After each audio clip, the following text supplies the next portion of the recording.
I thought I would take a break from covering some more complex tax-related items and instead head back to the basics. Now, what can be more fun than the power of compounding? I won't bore you with the facts of how big a piece of paper would be if you could fold it over onto itself 50 times. I mean, you probably remember that factoid from the article I wrote some years ago about the power of compounding. Okay, the answer supposedly is 60 million miles. You know, the distance from the Earth to the Sun. Instead, I'm going to keep it simple by doing a refresher on the rule of 72.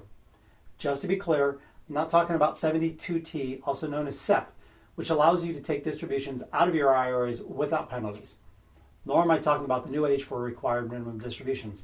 No, what I'm talking about is the simple calculation of how long it takes for an investment to double based on its rate of return.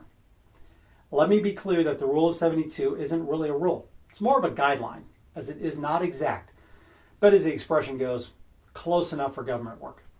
Here's how it works. You take the number 72, then you divide it by your rate of return. This will get you close to how long it will be before your investment has doubled in value. For example, you invest $1 and you're enjoying a 9% rate of return. Well, it will take 8 years, based on the rule of 72, for that $1 to turn into $2. Technically, it will take 8.04 years. It gets a little less exact the more your rate of return moves away from 9%. A 100% rate of return takes 1 year to double. But if you were to follow the rule of 72, you would calculate it to take 0.7 years. On the other end, if the rule of 72 were exact, a 2% rate of return would take 36 years. In reality, it takes 35 years, so a full year off. Regardless, the rule of 72 is a simple way to estimate how long before your investment may double. Now, don't get too greedy with your rate of return assumptions. I remember years ago, after my mom passed away, we were sitting down with our bonehead advisor. This was before I entered this profession, and it was during the heydays of the dot-com melt-up.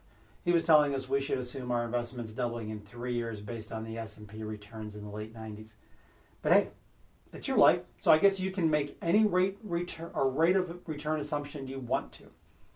Obviously, you can keep this calculation going to see how your investments would do over a longer period. You know, what happens to that $1 at a steady 9% rate of return for 16, 24, 32, or 40 or more years?